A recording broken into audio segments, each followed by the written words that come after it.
Well, good morning and happy Advent. As this third week of Advent comes to a close, so too does much of what we know specifically about the conversation between Mary and Joseph. Most of what we know Mary and Joseph would have talked about comes from Matthew chapter 1. Of course, we know that Mary would have shared with Joseph the news of her pregnancy, the specific details of the Annunciation, and her decision to choose what God has chosen for her.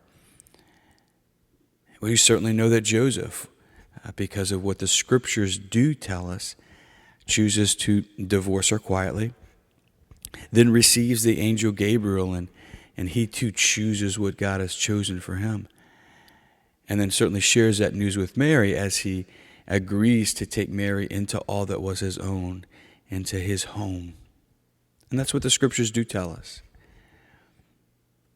However, I think this morning it would be beneficial for us, it would be rich for us to unpack what was it that happened after these conversations that we see in the Scriptures unfolded. In other words, what did Mary and Joseph's relationship look like once Mary did move into the home of Joseph, yet before they went to Bethlehem? What did their marriage look like for the perhaps 2.5, 3 months prior to Joseph's and Mary's pilgrimage to Bethlehem? Well, certainly in that time, they would have shared their hearts with each other. Certainly in that time, Mary would have shared with her not only all the details of the Annunciation, but everything that stood in her heart during the Annunciation. Mary would have shared with Joseph everything that was stirring in her heart as the baby was stirring in her womb. Mary would have shared with Joseph what it was like to experience the other women in Nazareth kind of gossiping about her and the struggles of being misunderstood by so many people in town.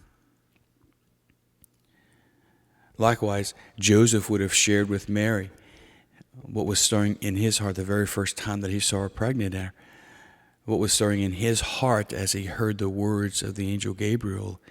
And certainly Joseph would have shared with Mary what was in his heart as he experienced a distance or an ostracizing for the other men in Nazareth because he had made a very countercultural decision in not choosing to divorce her. It's really important for us to understand that Mary and Joseph were misunderstood. In Jewish culture, it's not kosher for a young lady to conceive outside of the context of marriage. It's not kosher for a man to act as Joseph did.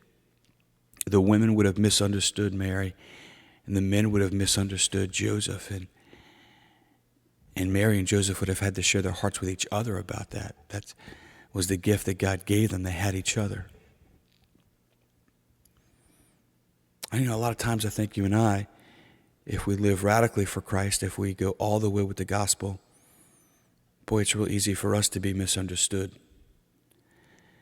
And when you and I are misunderstood by our family members, or when we're labeled by those closest to us as either too religious or too fanatical, when people don't understand our relationship with Christ or the direction of our life, it's really important that, just like Mary and Joseph shared their heart with each other, that we have a space and a place to share our heart, whether that is with God in prayer or whether that's with somebody as we're walking on the journey.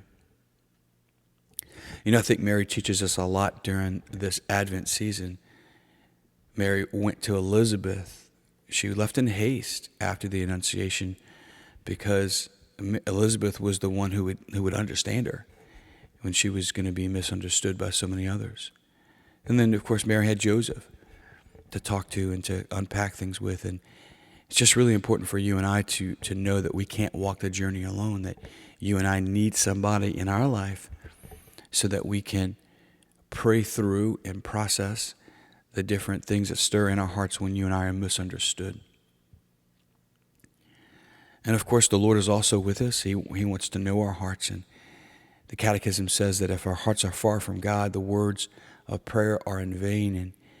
And if you, my brother or my sister, are going through just a tough spot in your marriage or your family, and you're misunderstood because of your own convictions in Christ, then just be not afraid today, because Mary and Joseph know exactly how you feel. Christmas is getting close, and as just a few days from now, you and I are going to be entering into conversations with family and friends during holiday parties or Christmas gatherings.